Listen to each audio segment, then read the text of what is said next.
తెలియక చేస్తే హెల్ప్ చేయొచ్చు, తెలిసి కావాలని చేస్తే అది బిగ్ వయలేషన్ అవుతుంది. సో ఇటువంటిది ఇప్పుడు జరగొద్దు, మన వాళ్ళకి ఎవరికి కూడా ఇబ్బంది కావద్దు అనే ఉద్దేశంతోనే బాగా యాక్టివిజం జరుగుతుంది. ఎస్పెషల్లీ డాలస్ అనేది బాగా ఇంపాక్టెడ్ ఏరియా అయింది. మొన్న ఈ మధ్య ఫ్రిస్కో, డాలస్లో ఉన్న ఒక ఏరియా పేరు ఫ్రిస్కో అంటారు. ఫ్రిస్కోలో కౌంటీలో అది కూడా ఓపెన్ తిరుగుతుంది. ఒక ఈ ఇంటర్వ్యూవరే ఇట్లా ఫ్రీలాన్సర్ వెళ్ళి మన వాళ్ళు ఒక కంపెనీ ఇంట్లో కంపెనీ పెట్టి 20 H1 ఫైల్ చేస్తే ఆమె వెళ్ళి ఇంటర్వ్యూ చేసింది. అది ఇప్పుడు వైరల్ అయ్యి ప్రపంచం అంతా వెళ్ళిపోయింది అది.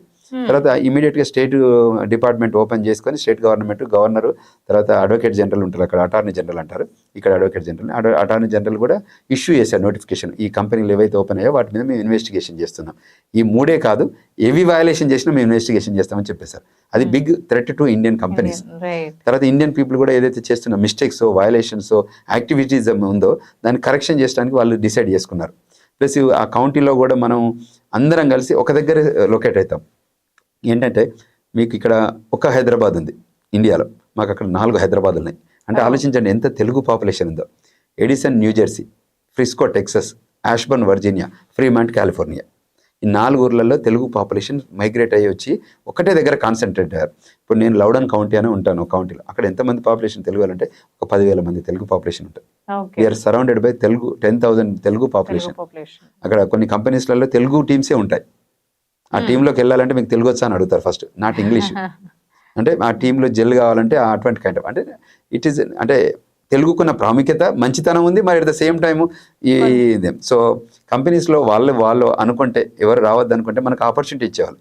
అక్కడ టాలెంట్కి వెల్కమ్ చెప్తారు కాబట్టి అన్ని దేశాలలో రాగలుగుతున్నారు. నిజంగా వాళ్ళ ఫ్యామిలీ, వాళ్ళ ఫ్రెండ్స్కి, వాళ్ళ కజిన్స్కి ఇవ్వాలనుకుని జాబులు అనుకోరండి, మనకి జాబులు ఎక్కడ వచ్చేటి.